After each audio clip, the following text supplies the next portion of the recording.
ರಾಜ್ಯದಲ್ಲಿ NIA team mega ಬೇಟೆಯನ್ನಾಡಿದೆ. ಈ ಬೇಟೆಯಲ್ಲಿ ಮೂವರನ್ನ arrest ಮಾಡಲಾಗಿದೆ.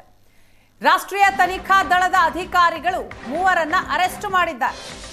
ಅದರಲ್ಲಿ ಎಎಸ್ಐ ಚಾಂದ್ ಪಾಷಾ, ವೈದ್ಯ ನಾಗರಾಜ್, ಜುನೈದ್ ತಾಯಿ ಫಾತಿಮಾ ಮೂವರನ್ನ ಅರೆಸ್ಟ್ ಮಾಡಿದ್ದಾರೆ. ಕೋರ್ಟ್ಗೆ ಹಾಜರುಪಡಿಸಲಿದ್ದಾರೆ. ಎನ್ಐಎ ವಿಶೇಷ ನ್ಯಾಯಾಲಯಕ್ಕೆ ಮೂವರು ಹಾಜರು.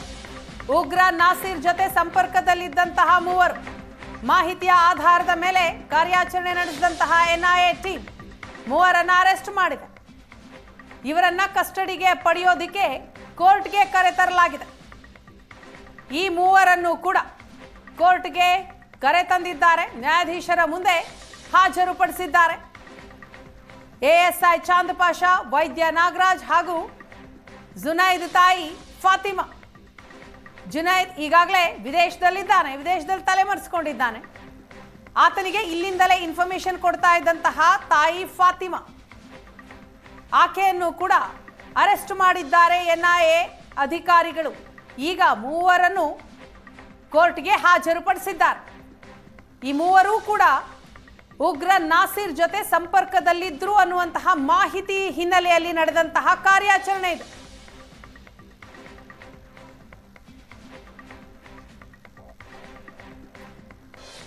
ಉಗ್ರ ನಾಸೀರ್ ಜೈಲಿನಲ್ಲಿದ್ದುಕೊಂಡೇ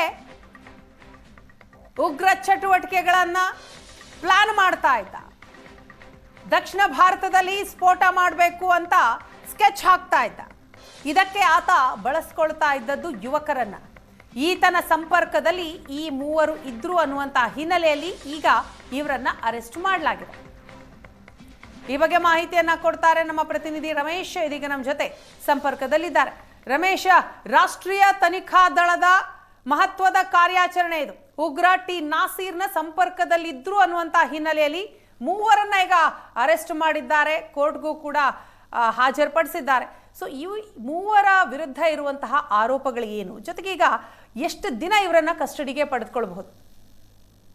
ವೀಣಾ, ಅಂದ್ರೆ ಎನ್ಐಎ ಏನಿದೆ ಅದು ಯಾವುದೇ ಒಬ್ಬ ಉಗ್ರರು ಅಥವಾ ಶಂಕಿತರು ಅಂತಂದ್ರೆ ಅವರ ಮೇಲೆ ಒಂದು ಮೇಲ್ವಿಚಾರಣೆ ನಡೆಸುವಂತದ್ದು, ನಿಗಾ ಇಡುವಂತದ್ದು ಕೆಲಸವನ್ನ ಮಾಡ್ತಾರೆ. ಅದರಲ್ಲೂ ವಿಶೇಷವಾಗಿ ಯಾವ್ದಾದ್ರು ಬ್ಲಾಸ್ಟ್ ಕೇಸ್ಗಳಲ್ಲಿ ಅಥವಾ ಯಾವ್ದಾದ್ರು ಉಗ್ರ ಚಟುವಟಿಕೆಗಳಲ್ಲಿ ಭಾಗಿಯಾದರೂ ಅರೆಸ್ಟ್ ಆಗಿ ಜೈಲಲ್ಲಿದ್ರು ಕೂಡ ಅವರ ಸಂಪರ್ಕಗಳೇನು, ಅವ್ರೇನಾದ್ರು ಹೊರಗಡೆ ಯಾವ್ದಾದ್ರು ಬೇರೆ ನೆಟ್ವರ್ಕ್ಗಳ ಜೊತೆ ಕೆಲಸ ಮಾಡ್ತಾ ಇದಾರಾ ಅಥವಾ ಬೇರೆ ಏನಾದ್ರು ಉಗ್ರ ಚಟುವಟಿಕೆಗಳನ್ನ ಮಾಡ್ಲಿಕ್ಕೆ ಒಂದಷ್ಟು ಪ್ರಯತ್ನಗಳನ್ನ ಮಾಡ್ತಾ ಇದ್ದಾರೆ. ಈ ಸಂಬಂಧಪಟ್ಟಂತೆ ಒಂದಷ್ಟು ಏನೋ ಸರ್ವೆಲೆನ್ಸ್ ಅನ್ನ ಮಾಡ್ತಾ ಇರುತ್ತೆ. ಆ ಒಂದು ವಿಚಾರದಲ್ಲಿ ಟಿ ನಾಸೀರ್ ಬಾಂಬ್ ಬ್ಲಾಸ್ಟ್ ಪ್ರಕರಣದಲ್ಲಿ ಟಿ ನಾಸೀರ್ ಏನು ಅರೆಸ್ಟ್ ಆಗಿದ್ದ, ಆತ ಒಂದಷ್ಟು ಜೈಲಿನಲ್ಲೇ ಇದ್ದುಕೊಂಡು ಕೆಲವರಿಗೆ ತಯಾರಿಗಳನ್ನ ಮಾಡುವಂತದ್ದು, ಉಗ್ರರ ಅಂದ್ರೆ ರಾಡಿಕಲೈಸೇಷನ್ ಮಾಡಿ ಜೊತೆಗೆ ಅಲ್ಲಿರುವಂತವ್ರನ್ನೇ ತಲೆ ಕೆಡಿಸಿ ಈ ರೀತಿಯಾದಂತಹ ಉಗ್ರ ಚಟುವಟಿಕೆಯಲ್ಲಿ ಭಾಗಿಯಾಗುವಂತ ಕೆಲಸಗಳನ್ನ ಮಾಡ್ತಾ ಇದ್ದ. ಈತನ ಜೊತೆ ನೇರವಾದ ಸಂಪರ್ಕವನ್ನು ಹೊಂದಿದಂತ ವೈದ್ಯ ನಾಗರಾಜ್ ಆಗ್ಲಿ, ಮತ್ತೆ ಅಲ್ಲಿ ಚಾಂದ್ ಪಾಷಾ ಅನ್ನುವಂತ ಒಬ್ಬ ಎಎಸ್ಐ ಈ ಉಗ್ರ ನಾಸೀರ್ನ ಕೋರ್ಟಿಗೆ ಕರ್ಕೊಂಡು ಬರುವಂತದ್ದು, ಮತ್ತೆ ಅಲ್ಲಿ ಒಡನಾಟ ಇದ್ದಂತವ್ರು, ಆತನ ಜೊತೆ ಸಂಪರ್ಕ ಇತ್ತು, ಆತ ಕೂಡ ಬೇರೆ ಬೇರೆ ರೀತಿಯಾದಂತಹ ಚಟುವಟಿಕೆಗಳಲ್ಲಿ ಭಾಗಿಯಾಗಿದ್ದಾನಂತದ್ದು. ಮತ್ತೆ ಜುನೈದ್ ಅನ್ನುವಂತ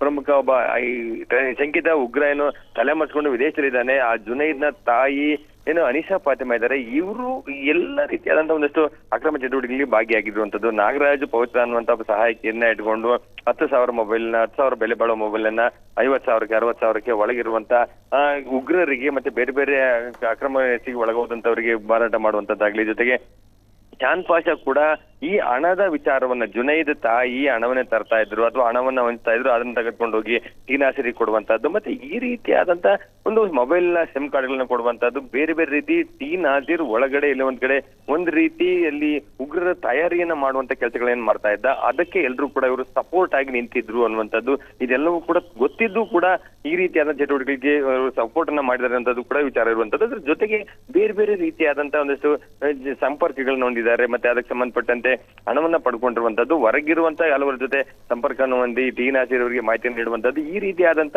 ಶಂಕಿತ ಉಗ್ರ ಚಟುವಟಿಕೆಗಳಿಗೆ ಭಾಗಿಯಾಗಿರೋ ಸಂಬಂಧಪಟ್ಟಂತೆ ಎನ್ಐಎ ಒಂದು ಸರ್ವೈಲೆನ್ಸ್ ಅನ್ನು ಇಟ್ಟು ಆ ಸಂಬಂಧಪಟ್ಟಂತೆ ಮಾಹಿತಿಯನ್ನ ಕಲೆ ಹಾಕಿ ನಿನ್ನೆ ರೇಡ್ ಮಾಡಿ ಅರೆಸ್ಟ್ ಮಾಡಿರುವಂತದ್ದು. ಮತ್ತೆ ಇವರಿಗೆ ಸಹಾಯಕ್ಕೆ ನಿಂತ ಇನ್ನೂ ಕೆಲವರಿಗೂ ಕೂಡ ನೋಟಿಸ್ ಅನ್ನ ಕೊಟ್ಟು ವಿಚಾರಣೆಗೆ ಹಾಜರಾಗಿ ಅಂತೇಳಿ ತಿಳಿಸಿದ್ದಾರೆ. ಈ ಮಧ್ಯೆ ನಿನ್ನೆ ಅರೆಸ್ಟ್ ಮಾಡಲಾಗಿದೆ. ಅವ್ರನ್ನ ಎನ್ಐಎ ವಿಶೇಷ ನ್ಯಾಯಾಲಯದ ಮುಂದೆ ಇವತ್ತು ಹಾಜರುಪಡಿಸಿರುವಂತದ್ದು. 14 ದಿನಗಳ ಕಾಲ ನಮ್ಮ ವಶಕ್ಕೆ ಹೆಚ್ಚಿನ ವಿಚಾರಣೆಗಾಗಿ ಬೇಕು ಅನ್ನುವಂಥದ್ದನ್ನ ಮನವಿಯನ್ನ ಮಾಡಿದ್ದಾರೆ. ಇನ್ನು ವಿಚಾರಣೆ ನಡೀತಾ ಇರುವಂತದ್ದು. ಕೋರ್ಟ್ ಮುಂದೆ ಹಾಜರುಪಡಿಸಿದ ಸಂದರ್ಭದಲ್ಲಿ ನ್ಯಾಯಾಧೀಶರು ಅವರ ಬಗ್ಗೆ ಒಂದಷ್ಟು ಹಿನ್ನೆಲೆಯನ್ನ, ಮಾಹಿತಿಗಳನ್ನ, ಅಂದ್ರೆ ಇವ್ರನ್ನ ಯಾವ ಆಧಾರದ ಮೇಲೆ ಅರೆಸ್ಟ್ ಮಾಡಿದ್ರಿ, ಇವರ ಊರು ಯಾವುದು, ಹೆಸರೇನು, ಈ ಸಂಬಂಧಪಟ್ಟಂತೆ ಡೀಟೇಲ್ಗಳನ್ನ ಪಡ್ಕೊಳ್ಳುವಂತದ್ದು, ಮತ್ತೆ ನೀವು ಎಷ್ಟು ದಿನ ನೀವು ಏನು 14 ದಿನಗಳ ಕಾಲ ಹೆಚ್ಚು ವಶಕ್ಕೆ ಕೇಳ್ತಾ ಇದ್ರಿ, ಅಷ್ಟು ದಿನ ಅವಗತ್ಯತೆ ಏನು ಅನ್ನುವಂತ ನಿಟ್ಟಿನಲ್ಲಿ NIA ವಿಶೇಷ ಪ್ರಾಸಿಕ್ಯೂಟರ್ ಆಗಿ ಹಾಜರಾಗಿದ್ದಾರೆ ಪ್ರಸನ್ನ ಕುಮಾರ್ ಅವರು ಒಂದಷ್ಟು ಮಾಹಿತಿಯನ್ನ ಕೋರ್ಟಿಗೆ ಕೊಡುವಂತ ಕೆಲಸಗಳನ್ನ ಕೂಡ ಈಗಾಗಲೇ ಮಾಡ್ತಾ ಇರುವಂತದ್ದು. ಇನ್ನೇನು ಕೆಲವು ಹೊತ್ತಿನಲ್ಲಿ ಅವ್ರನ್ನ NIA ವಶಕ್ಕೆ ನೀಡುತ್ತೆ, ಆದ್ರೆ 14 ದಿನನೇ ಕೊಡ್ತಾರಾ ನ್ಯಾಯಾಧೀಶರು ಅಥವಾ ಏನಾದ್ರೂ ಕಡಿಮೆ ದಿನಗಳು ಕೊಡ್ಲಾಗುತ್ತಾ, ಅದ್ ಸಂಬಂಧಪಟ್ಟಂತೆ ಆದೇಶಕ್ಕೆ ನಾವು ಕಾಯ್ತಾ ಇರುವಂತದ್ದು ವೀಣಾ. ಅಂದ್ರೆ ಇದನ್ನ ನೋಡ್ತಾ ಹೋದ್ರೆ ಎಲ್ಲ ಒಂದ್ ಕಡೆ ಬೇರೆ ಬೇರೆ ರೀತಿ ಬೇರೆ ಬೇರೆ ಹುದ್ದೆಗಳಲ್ಲಿ, ಪೊಲೀಸ್ ಇಲಾಖೆಯಲ್ಲಿ, ವೈದ್ಯಕೀಯ ಹುದ್ದೆಯಲ್ಲಿ ಇದ್ಕೊಂಡು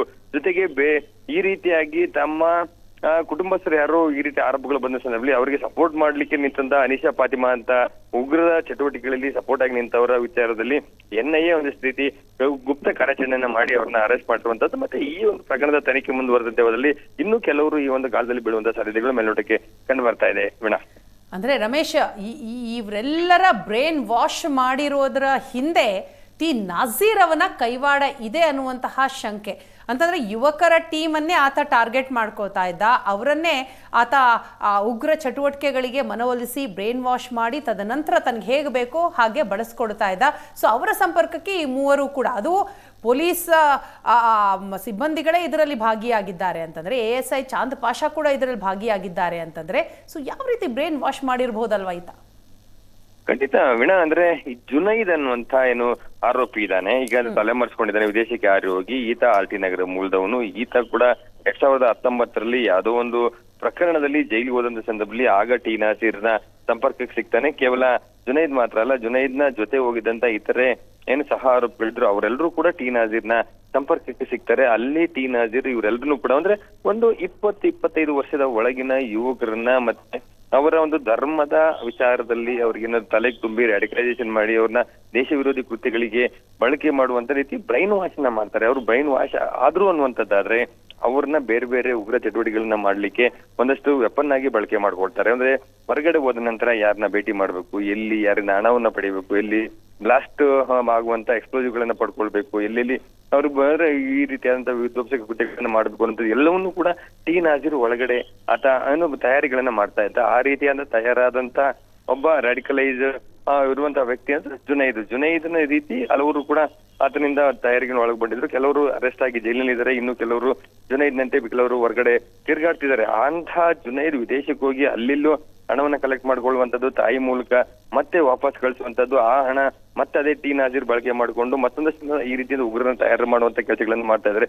ಇಂತಹ ಒಂದಷ್ಟು ಟೆರರ್ ಯೂನಿವರ್ಸಿಟಿ ಆಗ್ತಾ ಇರುವಂತ, ಅಂದ್ರೆ ಎಲ್ಲ ಒಂದ್ ಕಡೆ ಪರಪ್ಪನಗರದ ಕೆಲ ವ್ಯಕ್ತಿಗಳಿಗೆ ಈ ಪೊಲೀಸ್ ಇಲಾಖೆಯಲ್ಲಿ ಇದ್ಕೊಂಡಂತ ಚಾಂದ್ ಪಾಷಾ ಆಗ್ಲಿ, ವೈದ್ಯಕೀಯ ವೃತ್ತಿ ಮಾಡ್ತಾ ಇದ್ದ ನಾಗರಾಜ್ ಆಗ್ಲಿ, ಇವರೆಲ್ಲರೂ ಕೂಡ ನೇರವಾಗಿ ಸಪೋರ್ಟ್ ಮಾಡ್ತಿರೋದಕ್ಕೆ ಒಂದಷ್ಟು ಸ್ಯಾಲಿಡ್ ಎವಿಡೆನ್ಸ್ ಗಳನ್ನ NIA ಪಡ್ಕೊಳ್ತು. ಆ ಎವಿಡೆನ್ಸ್ ಗಳನ್ನ ಇಟ್ಕೊಂಡು ಅರೆಸ್ಟ್ ಮಾಡಿದೆ. ಆ ಎವಿಡೆನ್ಸ್ ಗಳ ಸಮೇತ ಕೋರ್ಟ್ ಮುಂದೆ ಹಾಜರುಪಡಿಸಿರುವಂತದ್ದು, ಮತ್ತೆ ಇನ್ನೊಂದಷ್ಟು ದಿನ ವಶಕ್ಕೆ ಪಡೆದು ಇವ್ರನ್ನ ವಿಚಾರಣೆಯ ಮೂಲಕ ಇನ್ನೂ ಯಾರಾದ್ರೂ ಇವರ ಒಂದು ಏನು ಸರ್ಕಲ್ ಅಲ್ಲಿ ಇದಾರ ಅನ್ನುವಂತ ನಿಟ್ಟಿನಲ್ಲಿ ತನಿಖೆಯನ್ನು ಮಾಡಿ ಕಾರ್ಯಾಚರಣೆ ಮುಂದುವರಿಸುತ್ತೆ ವೀಣಾ. ಥ್ಯಾಂಕ್ ಯು ರಮೇಶ್, ತಮ್ಮ ಡೀಟೇಲ್ಸ್ಗಾಗಿ. ರಾಜ್ಯದಲ್ಲಿ NIA ಅಧಿಕಾರಿಗಳ ಮೆಗಾ ಬೇಟೆ ಆಗಿದೆ. NIA ಟೀಮ್ ನಡೆಸಿದಂತಹ ಕಾರ್ಯಾಚರಣೆ ಒಟ್ಟು 5 ಕಡೆ ನಡೆದಿದೆ. ಜೈಲಿನಲ್ಲಿ ಇದ್ಕೊಂಡೇ ವಿಧ್ವಂಸಕ ಕೃತ್ಯಕ್ಕೆ ಪ್ಲಾನ್ ನಡೆದಿತ್ತು. ಜೈಲಿನ ಮನೋವೈದ್ಯ, ASI ಸೇರಿದ ಹಾಗೆ 3ರನ್ನ NIA ವಶಕ್ಕೆ ಪಡೆದಿದೆ. ಪೊಲೀಸ್ ಅಧಿಕಾರಿಯಿಂದಲೇ ಉಗ್ರರಿಗೆ ನೆರವು ನೀಡಲಾಗ್ತಾ ಇತ್ತು ಅನ್ನುವಂತಹ ಮಾಹಿತಿಯ ಹಿನ್ನೆಲೆ ಈ ದಾಳಿಯನ್ನ ಮಾಡಲಾಗಿದೆ. ಬೆಂಗಳೂರಿನಲ್ಲಿ ಉಗ್ರರ ಜೈಲು ಜಾಲವೇ ಬಹಳ ರೋಚಕವಾಗಿದೆ. ಪೊಲೀಸ್ ಅಧಿಕಾರಿ ಚಾಂದ್ ಪಾಷಾ ಈ ಕೇಸ್ನಲ್ಲಿ ಅರೆಸ್ಟ್ ಆಗಿರೋದು. ಇನ್ನು ಉಗ್ರ ಜುನೈದ್ ತಾಯಿ ಅನೀಸ್ ಫಾತಿಮಾ ಈಕೆಯನ್ನು ಕೂಡ ಅರೆಸ್ಟ್ ಮಾಡಿದ್ದಾರೆ. ಇನ್ನು ಜೈಲಿನ ಮನೋವೈದ್ಯ ನಾಗರಾಜ್ ಈತ ಕೂಡ ಲಾಕ್ ಆಗಿದ್ದಾನೆ. ಶಂಕಿತ ಭಯೋತ್ಪಾದಕನ ತಾಯಿ ಈ ಪ್ರಕರಣದಲ್ಲಿ ಅರೆಸ್ಟ್ ಆಗಿರೋದು. ಯಾಕಂತಂದ್ರೆ ವಿದೇಶದಲ್ಲಿ ತಲೆಮರೆಸಿಕೊಂಡಿರುವ ಮಗ ಜುನೈದ್ಗೆ ಇಲ್ಲಿನ ಪ್ರತಿಯೊಂದು ಇನ್ಫಾರ್ಮೇಶನ್ ಅನ್ನ ತಾಯಿ ಕೊಡ್ತಾ ಇದ್ರು ಅನ್ನುವಂತಹ ಹಿನ್ನೆಲೆ. ಇನ್ನು ಮನೋವೈದ್ಯ ನಾಗರಾಜ್ ಆರೋಪಿಗಳ ಮನೆಯಲ್ಲಿದ್ದ ಹಲವು ದಾಖಲೆಗಳನ್ನ NIA ಅಧಿಕಾರಿಗಳು ವಶಕ್ಕೆ ಪಡೆದಿದ್ದಾರೆ. ಅವರನ್ನು ಕೂಡ ಅರೆಸ್ಟ್ ಮಾಡಿದ್ದಾರೆ. ಈಗ ಕೋರ್ಟ್ಗೆ ಪ್ರೊಡ್ಯೂಸ್ ಮಾಡಿದ್ದಾರೆ. NIA ತನಿಖೆಯ ವೇಳೆ ಸಿಕ್ಕಿಬಿದ್ದಂತಹ ಡಾಕ್ಟರ್ ನಾಗರಾಜ್, ಆತನ ಬಗ್ಗೆ ನೋಡ್ತಾ ಹೋಗೋದಾದ್ರೆ 4-5 ವರ್ಷಗಳಿಂದ ಪರಪ್ಪನ ಅಗ್ರಹಾರ ಜೈಲಿನಲ್ಲಿ ಮನೋವೈದ್ಯನಾಗಿ ಕೆಲಸ ಮಾಡ್ತಾ ಇದ್ದ. ಉಗ್ರ ನಾಸೀರ್ ಸೇರಿದ ಹಾಗೆ ಇತರೆ ಖೈದಿಗಳಿಗೆ ಮೊಬೈಲ್ ಸ್ಮಗ್ಲಿಂಗ್ ಮಾಡ್ತಾ ಇದ್ದ. ಅಂದರೆ 10,000 ರೂಪಾಯಿಯ ಮೊಬೈಲನ್ನು 50,000 ರಿಂದ 60,000 ರೂಪಾಯಿಗೆ ಹೆಚ್ಚು ಬೆಲೆಗೆ ಆತ ಮಾರಾಟ ಮಾಡ್ತಾ ಇದ್ದ. ಆತನಿಗೆ ಸಹಾಯಕಿ ಪವಿತ್ರ ಕೂಡ ಸಾಥ್ ನೀಡ್ತಾ ಇದ್ದ. ಉಗ್ರ ಟಿ ನಾಸೀರ್ ಮತ್ತು ಉಗ್ರರ ಜೊತೆ ಸಂಪರ್ಕವನ್ನ ಇಟ್ಕೊಂಡಿದ್ದ. ಡಾಕ್ಟರ್ ನಾಗರಾಜ್ ಉಗ್ರರ ಜೊತೆ ನಂಟು ಹೊಂದಿರುವಂತಹ ಹಿನ್ನೆಲೆಯಲ್ಲಿ ಉಗ್ರರಿಗೆ ಟಿ ನಾಸೀರ್ ಅದ್ರು ಯಾರ್ಯಾರಿಗೆ ಮೊಬೈಲ್ ತಲುಪಿಸಬೇಕು ಅಂತ ಹೇಳ್ತಾ ಇದ್ನೋ ಅವರಿಗೆ ಮೊಬೈಲನ್ನು ಸೇಲ್ ಮಾಡ್ತಾ ಇದ್ದ, ಮಾರಾಟ ಮಾಡ್ತಾ ಇದ್ದ. ಅದು ಅತಿ ಹೆಚ್ಚು ಬೆಲೆಗೆ 10,000 ರೂಪಾಯಿಯ ಮೊಬೈಲ್ 50,000 ರಿಂದ 60,000 ರೂಪಾಯಿಗೆ ಮಾರ್ತಾ ಇದ್ದ. 4-5 ವರ್ಷದಿಂದ ಪರಪ್ಪನ ಅಗ್ರಹಾರ ಜೈಲಿನಲ್ಲಿ ಮನೋವೈದ್ಯನಾಗಿ ಕೆಲಸ ಮಾಡ್ತಾ ಇದ್ದ.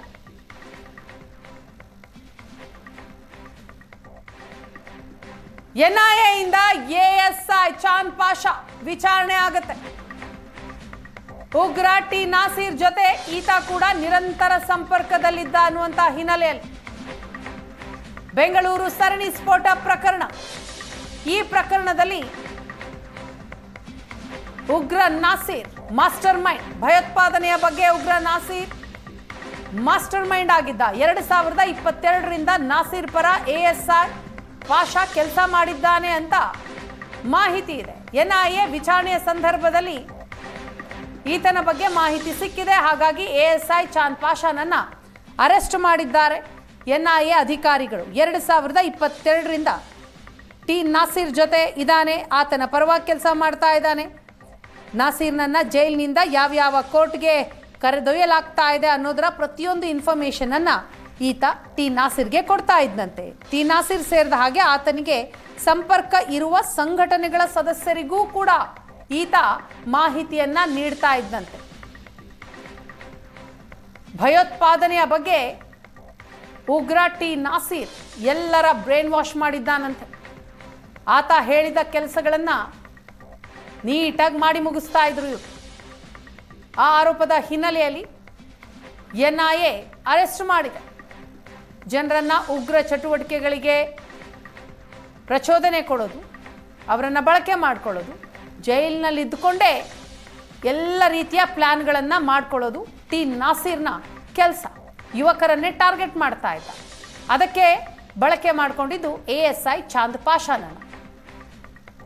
2022ರಿಂದಲೂ ಚಾಂದ್ ಪಾಷಾ ಮತ್ತು ಟಿ ನಾಸೀರ್ ನಡುವೆ ಸಂಬಂಧ ಇದೆ, ನಂಟಿದೆ.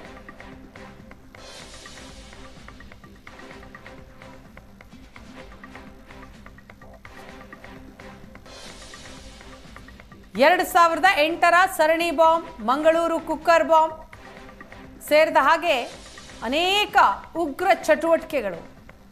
ಈ ಚಟುವಟಿಕೆಗಳಲ್ಲಿ ಟಿ ನಾಸೀರ್ನ ಕೈವಾಡ ಇದೆ. ಅದಕ್ಕೆ ಈತ ASI ಚಾಂದ್ ಪಾಷಾನನ್ನ ಬಳಕೆ ಮಾಡಿಕೊಂಡಿದ್ದ ಅನ್ನುವಂಥದ್ದು. ಇನ್ನು ಉಗ್ರ ಜುನೈದ್ನ ತಾಯಿ ಅನೀಸ್ ಫಾತಿಮಾ, ಆಕೆಯನ್ನು ಕೂಡ NIA ಅರೆಸ್ಟ್ ಮಾಡಿದೆ. ಜೈಲಿನಲ್ಲಿರುವ ನಾಸೀರ್ ಕೊಡ್ತಾ ಇದ್ದಂತಹ ಮಾಹಿತಿಯನ್ನ ಆಕೆ ವಿದೇಶದಲ್ಲಿರುವ ತನ್ನ ಮಗನಿಗೆ ರವಾನಿಸ್ತಾ ಇದ್ಲು.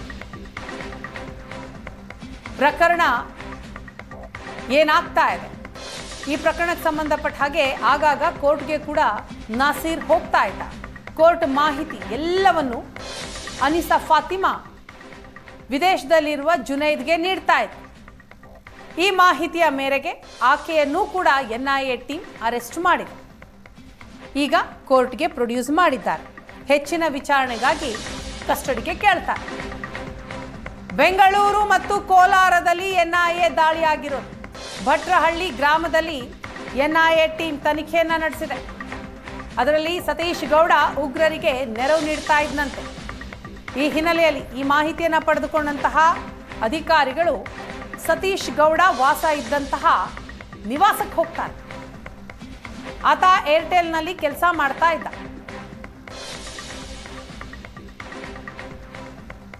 ಸಿಮ್ನ ಅನೇಕರಿಗೆ ಈತ ಹಂಚಿದ್ದ ಅನ್ನುವಂತಹ ಆರೋಪ ಇದೆ. ಉಗ್ರರಿಗೆ ಸಿಮ್ ಕೊಡ್ತಾ ಇದ್ದಂತೆ.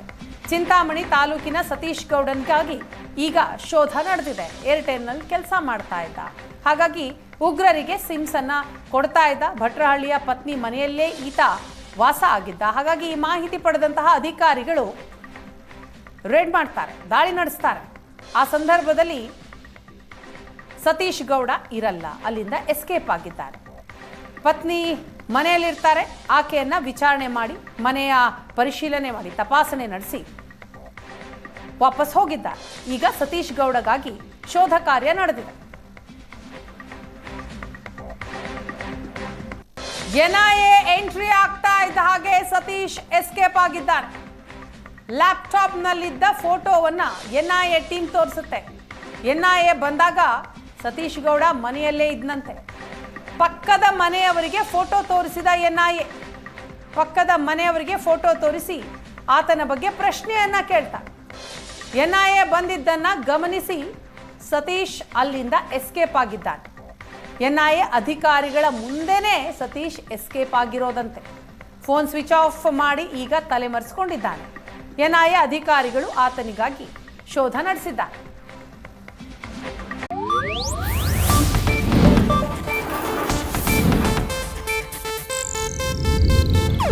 ಇದು ಏಷ್ಯಾನೆಟ್ ನ್ಯೂಸ್ ನೆಟ್ವರ್ಕ್ ಪ್ರಸ್ತುತಿ.